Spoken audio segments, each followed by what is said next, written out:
Hindustan aeronautics limited, जो भारत की प्रमुख एरोस्पेस और डिफेंस कंपनी है, उसने एक बड़ा कदम उठाया है। 2024 में जो सप्लाई चेन से जुड़ी दिक्कतें Su-30 MKI फाइटर जेट्स को लेकर सामने आई थीं, अब वो काफी हद तक सुलझ चुकी हैं। HAL के चेयरमैन और मैनेजिंग डायरेक्टर DK सुनील ने बताया कि रूस से आने वाले स्पेयर पार्ट्स को लेकर जो परेशानियां थीं, अब उनमें स्थिरता आ गई है और जरूरी सामान की सप्लाई फिर से सुचारू हो गई है। Su-30 MKI भारतीय वायुसेना की बैकबोन मानी जाती है। करीब 250 से ज्यादा एयरक्राफ्ट आज वायुसेना के बेड़े में शामिल हैं और ये जेट्स रूस में बनी टेक्नोलॉजी और पार्ट्स पर निर्भर हैं। 2024 में रूस की घरेलू जरूरतों और ऑनगोइंग जियोपॉलिटिकल टेंशन की वजह से HAL को काफी संघर्ष करना पड़ा था। रूस के प्रोडक्शन प्लांट्स अपने ही नेशनल डिफेंस रिक्वायरमेंट्स को पूरा करने में पूरी तरह व्यस्त थे, जिसकी वजह से एक्सपोर्ट ऑर्डर्स पर असर पड़ा। DK सुनील ने साफ कहा कि रूस की फैक्ट्रीज अपने यूज के लिए फुल कैपेसिटी पर चल रही थीं, जिसकी वजह से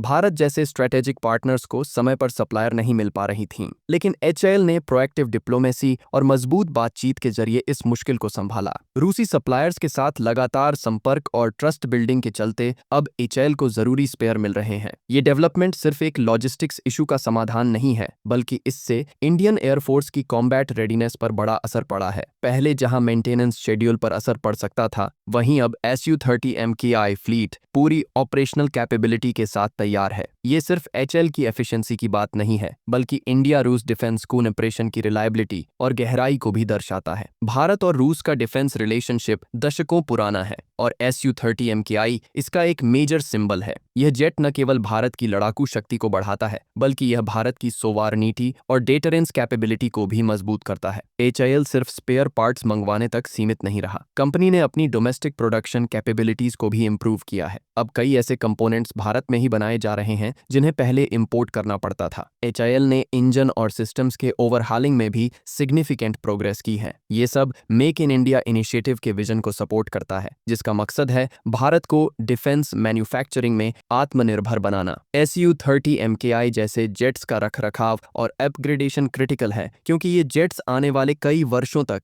इंडियन एयरफोर्स की फर्स्ट लाइन ऑफ डिफेंस बने रहेंगे। HAL की ये कोशिश है कि फॉरेन डिपेंडेंसी कम की जाए और इंडिजीनियस कैपेबिलिटी को बढ़ाया जाए, ताकि फ्यूचर कॉन्फ्लिक्ट्स या सप्लाई चेन डिसरप्शन का सामना मजबूती से किया जा सके। इसके अलावा HAL के कई और महत्वाकांक्षी प्रोजेक्ट्स जैसे तेजस MK2 और एडवांस्ड मीडियम कॉम्बैट एयरक्राफ्ट भी इस समय डेवलपमेंट फेज में हैं। ये सभी भारत की एयर कॉम्बैट कैपेबिलिटीज को नेक्स्ट जनरेशन लेवल पर ले जाने के लिए डिजाइन किए गए हैं। इन सब में HAL की महत्वपूर्ण भूमिका है, क्योंकि ये सिर्फ एक मैन्युफैक्चरिंग कंपनी नहीं, बल्कि भारत की स्ट्रेटेजिक डिफेंस ऑटोनॉमी की नींव है। इस पूरी कहानी में सबसे बड़ी बात यह है कि HAL ने सिर्फ एक फॉरेन पार्टनर पर निर्भर न रहते हुए खुद की प्रोडक्शन और नेगोशिएशन स्किल्स से सिचुएशन को संभाला